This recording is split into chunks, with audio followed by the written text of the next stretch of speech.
For any Xbox or PlayStation codes or cheap games on any platform, use the referral link in the description. It'll take you to g2a.com. Use the promo code CHES over there and you'll get yourself 3% cash back. For all No Identity merchandise, hats, hoodies and t-shirts, follow the link in the description down below to the No Identity Fan Fibre website. Hey guys, welcome to episode number 18 of Season 2 here at Napoli. The face cam is back. It's obviously a significant portion cooler at present in the UK than it was when I did my last batch of recordings, so face cam's back. This is the first Napoli episode you'll have seen with the purple hair as well. Did explain what happened to result in me having purple hair in episode 1 of the Real Oviedo series, but in case you missed that, basically I lost a bet, said I'd dye my hair purple. My word is my bond, therefore dyed my hair purple. So for the next couple of weeks, probably going to have purple hair until it all washes out properly. So that's the thing. But in today's episode, we have Empoli in the Coppa Italia and then Chievo Verona back in Serie A. Now, in the last couple of episodes, I asked you what we should do in the transfer window. We know that Matteo Darmian is unhappy, and the majority of you seemed happy for him to leave.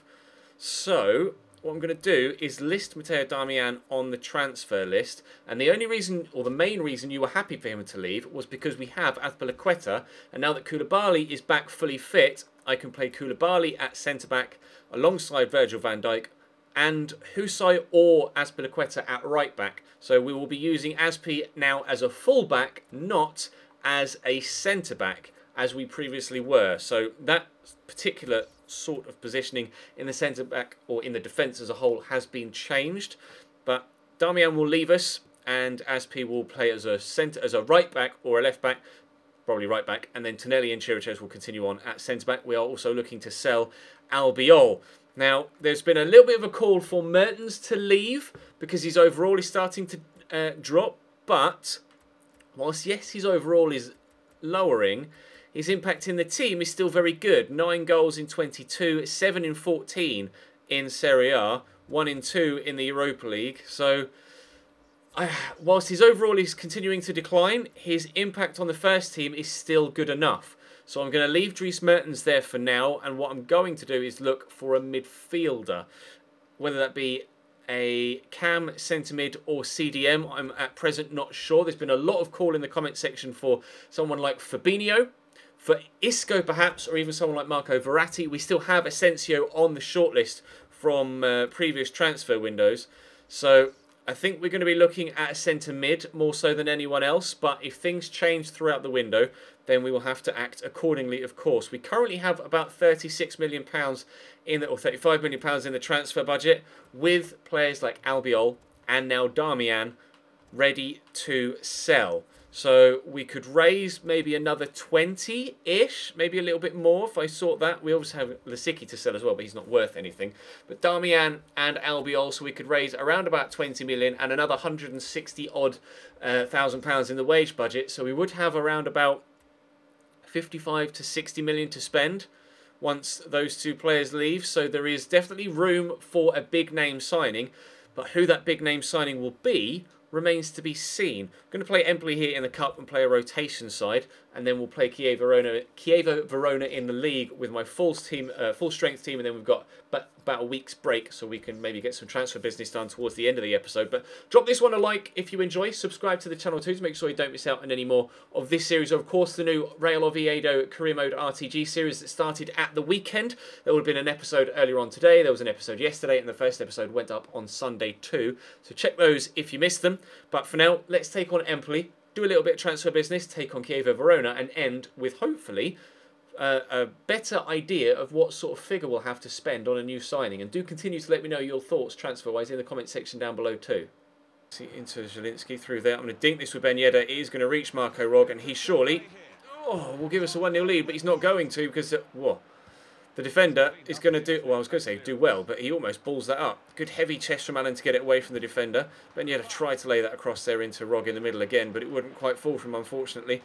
Never mind, close to 1-0, and we still might have another opportunity here if I can work something. Allen there into Rog. Put that to Allen. It's not Allen, that's Ben Yedder. Put it back to Allen, then to Rog, and then look to bend that in the top corner, but more simple for the goalkeeper this time. Still 0-0 after 10 minutes. El Kadori, options out wide. One of which is Pugh. Up against Tonelli. I thought I'd done enough there with Tonelli, but evidently not. Oh, Lucas has intercepted that nicely, though. Quick counter-attack, maybe? Not if I can't keep possession. Turned around again. El Kadori in here to Capella. Through nicely to Pucciarelli, who's turned me brilliantly and will finish. He's done me there. I was waiting for the first time shot. It didn't come, and the turner spun the defender on his heels, and he's buried it nicely in the bottom corner. Empoli lead after 22 minutes. Extremely well taken goal. Ball played into him, and I thought there, yes, I overcommitted, and keeper doesn't stand a chance from that sort of range, does he? 1-0 to our opponents. Big ping looking for Krejci. Great first touch. In there to Ben Yedder. There's Lucas. Man closing him down though. Lucas will spin and get it to Zielinski, who can't get his feet sorted out quickly enough, unfortunately. Way to take the touch and then turn inside the defender and have the shot, but it didn't quite work out that way. And El Kadori's causing me problems here. They work this about nicely. Pugh. Ball around the corner to El Kadori, who's fired wide. Empoli the better team here by a margin as well. Zielinski across to Gulam. Drill that out wide there to Krejci. To Ben Yedder. I see into Rog. Ben Yedder's gone again, and we'll find him well. Wissam Ben Yedder off the bar. Oh, and the keeper could not have gotten more lucky. Wow. That should be 1-1. I'm surprised Ben Yedder didn't hit the target, to be honest, because he's normally very accurate in position in situations like that. Rog, get this. Oh, can't get it through, and it's not going to drop for Zielinski, and the keeper again just finds the ball in his arms. Can we win that header, though? Yes, we can. We might still have an opportunity to equalise here. Ben Yedder got runners all around me, but the defender's overcommitted. Ben Yedder in the box. Ben Yedder lunging blocked by Barber. Still 1-0 Empoli. This game is coming alive, though. That's a decent delivery. There's loads of people underneath that. It was Capella that got the header away. Zielinski will keep that in. Back here to Krejci. I don't know where to go with it, though. Really don't know where to go with it. There's a bit of space there for Rog. He brings it down well. Nice turn. Really nice turn. Marco Rog. Stunning finish. We are level. 3.5 minutes before the half-time whistle. Marco Rog rifles that straight into the top corner. Great turn. Defender overcommitted the same way that I did at the other end for their goal. And we've scored because of the same sort of defensive mistake at the other end. Looks like it's going to be 1-1 at half-time. Marco Rog. And the outside into Krejci. Back to Rog. May even end the half in front here, if possible. See the run being made by Zielinski. Oh, but it's gone back here to Rog. And we are going to end the half in front. I didn't play that pass. I saw Zielinski running through. Oh, the controller's disconnected. I saw Zielinski running through in the middle. You'll see here as we join the action again. See Zielinski running through in the middle there at the top left. And that ball was meant for him, but it goes to Rog, who slides and squeezes it home. We are going to end the half. 2-1 in front. Marco Rog with a brace. 2 goals in 3 minutes for him. We lead. It's tackled by Allen, but Krunic gets the ball back. Allen tackles him again. Out to Lucas. I see the space on the far side, but it just took an age to reach Lucas for some reason. Allen will poke that there to Ben Yedder. And now Krejci is in, and this should be 3. Oh, but isn't. I tried to slot it home, and the keeper just throws a good foot to it and keeps it out. Allen will get that back round the corner, though. Lucas can't get to the ball first. Oh, and Tues with great footwork to get away from Allen. Thought there was going to be a foul given there for a trip, but no whistle from the ref. Ball is pinging around now like it's a game of pinball, but thankfully we've gotten possession back again. Or we'll just calm things down. We perhaps should be 3-1 up there. Krejci almost certainly should have buried that. With a tackle. Allen runs off with it, even though I didn't intend to. Krejci will look to drive inside. Cheeky first touch. Allen. Oh, it's not Allen, it's Gulam. Gulam will play it over the top. Lucas will get there. Now, do I go for the shot? No, it's too acute an angle. Work it back inside. Here's Allen. Oh, God, it took a deflection. A slight little bump on the way through, but the keeper's still able to deal with it. I really should have scored more than 2 goals in this game, to be completely honest. Drills it in there to Zielinski. Oh, that touch was just terrible, but somehow he's managed to win the ball back, and Lucas turns. We'll probably score from this, won't we? How we've been able to turn that into a goal, I'm not sure. Zielinski's touch was outrageously bad, but Lucas's finishing in situations like that this season has been exemplary. Off the woodwork, 3-1 Napoli. Winds up for the cross. That's a decent delivery as well. Tonelli does well to win that header, and I needed him to as well. And yet, nicely around the corner to Zielinski and into Lucas. And now it's 3v1 back here, and they are in real trouble. Empoli, we are surely about to make it 4-1. Yes, we are. This time, I'm actually able to beat the goalkeeper in that sort of situation. 3 times in this game, at least. I've had, not necessarily with that much space, but I've had situations where all I needed to do was slot it past the keeper, and I've missed. Or the keeper saved it, or a defender has blocked it. But 4-1 is the scoreline now here against Empoli. They were the better side in the opening half an hour, but they weren't able to get more than the one goal. And the way that this Napoli side has been scoring goals this season, if you want to beat me, you've got to score more than one. Although, I say that, we lost against Genoa by a goal to nil, didn't we? But still, the point stands that in all but that one game, we've scored so many goals, and Lucas very nearly made it 5 as well, but I kind of rushed that. 4-1 is going to be the scoreline at the end of this game. We are through to the quarter-finals of the Coppa Italia, and we'll jump back to the transfer window as soon as the final whistle goes to try and get some business done if we possibly can. Hopefully that final whistle will come momentarily. Please, please. Thank you. Right, there we go. 4 goals to 1, the win. Back to the window. Only one piece of news between the Chievo game and the Empoli one, and that's that Isicki has now gone to FC Thun for £130,000, 90 grand of which has been added to my transfer budget, which will make no difference whatsoever with the level of player we're trying to bring in. But this is going to be the halfway point in this second season with this game here against Chievo. We currently have an 8-point lead at the top of the table. Get your grammar right, Ches. Genoa, they're in 3rd. Torino 4th. Milan 5th. Lazio down in 8th. Into 9th. Roma 10th. Terrible season for a number of sides here, but we are flying still, and hopefully we can soar even higher with a win over Chievo. Here's Isco in there to Hetamai. Round the corner. Shot blocked. That will be a corner for Chievo after just 4 minutes. They're starting on the front foot, aren't they? See what they can do here. Bersa will whip it into the box. Or will he float it? It's more whipped. Koulibaly flicks it away, but it's only going to drop to Isco. Could shoot. They've got a man stayed down. Hetamai with the effort and really with a good save. Man in the middle on the floor actually put me off a little bit there, but he's back to his feet now. Cacciatore. That's whipped straight to the feet of Belotti, although his first touch let him down a little bit. Zielinski will poke that there back to Belotti and will drive forward. Try and catch him on the counter. Jorginho into Mertens, who, as we mentioned, dropping down in overall rating, but not in performance, which is the most important thing. I think people in the comments section should get a little bit too hung up on overall ratings and forget just how good some players actually are on the pitch for me.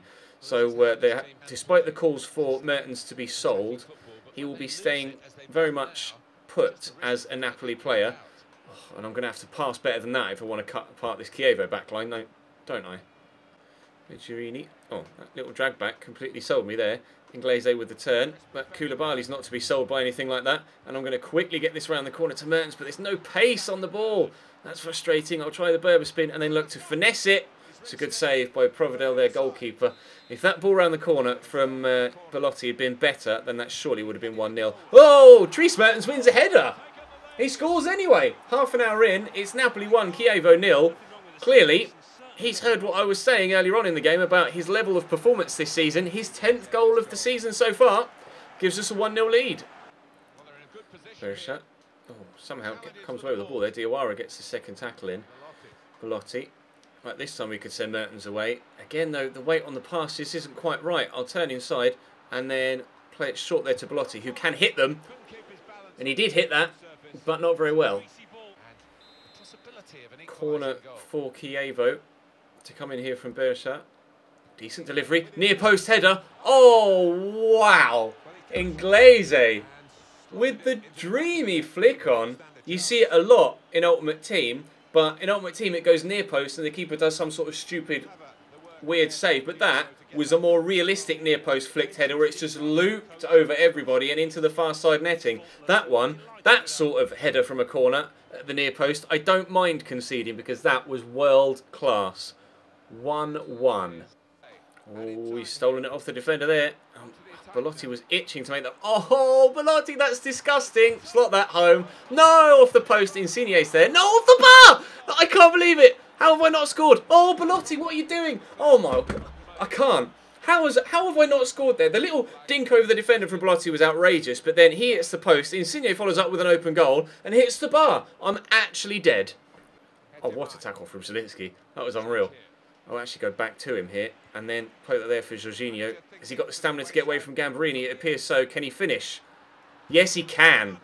Really tidily swept into that bottom corner. I love it when you hear the net ripple like that when the ball hits the back of the net at pace. Really good finish from Jorginho there on his left foot. Keeper just stood there and watched it go into the corner, completely wrong-footed. Always makes a goal look better when the keeper just stands there and watches it fly into the back of the net. We lead now, again. Insigne, drive that inside to Belotti. Little back heel maybe. We didn't need a back heel to find Jorginho. And Belotti's gone again. Right, this time, please, Andrea, score a goal. Thank you.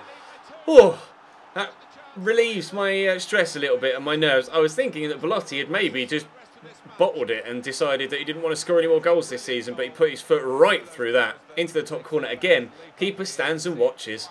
3-1. There's the final whistle. A convincing win in the end.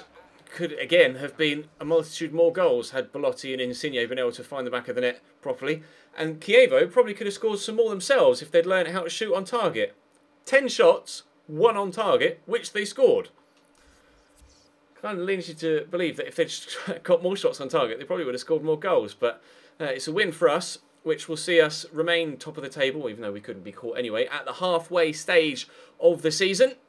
We're back to the transfer window now, and we'll see if anything happens between now and the next game in the league, which is on the horizon, against a team who I can't remember. Who are we playing next? I'm not sure. We'll advance a little bit further forward. Laporte is going to Liverpool, though, by the looks of things. The next game is against Genoa. Ooh, Genoa, the side that beat me. Ooh, big offer for Zielinski, but I'll be rejecting that. Zielinski, very important to me here at Napoli. Tonelli's unhappy. I want to sell Albiol. I don't want to sell Tonelli. I want to sell Albiol. It's a big offer, though, 17, when he's valued at 11, and he's 28 years old. That did have me tempted to put in a counter offer, but I'd like to keep Tonelli if I can. He's been very, very good for me, and better than Albiol, even though Albiol's got a higher rating. Albiol, of course, is older, though, so stats are starting to drop, which is why I want to move him on. And hopefully, we'll be able to bring in a top quality player in this window. Man United keen on signing Harry Kane, apparently. Not sure whether that deal will go through. 2 more emails here. Husai's made some sort of decision. What decision is that? But I need to leave this... Okay, so both right backs want out. Well, Husai, you're not going anywhere. I'm not going to sell Husai. It's just not happening. I'm sorry. I'm not selling Husai and Darmian in the same window. And I want to bring in someone that is incredible. Marek Hamšík's back from injury, which is good news. Ben Yedder wants to play in the game against Genoa, and that will be the first game of the next episode. Juve have closed the gap to us to... no, it's still 8 points. They've lost again, Juve. Since... yeah, they've lost again. They're really on a downturn of form here, Juventus. We're running away with the league title as it stands. 18 wins in 19 games, and that is where we'll leave today's episode. Drop the video a like if you enjoyed. Let me know what to do about the right-back situation. I'm really unsure right now, but I want to keep Husai, I think. Subscribe to the channel too to make sure you don't miss out on more. Check the channel page itself for the Real Oviedo series. I'll see you next time.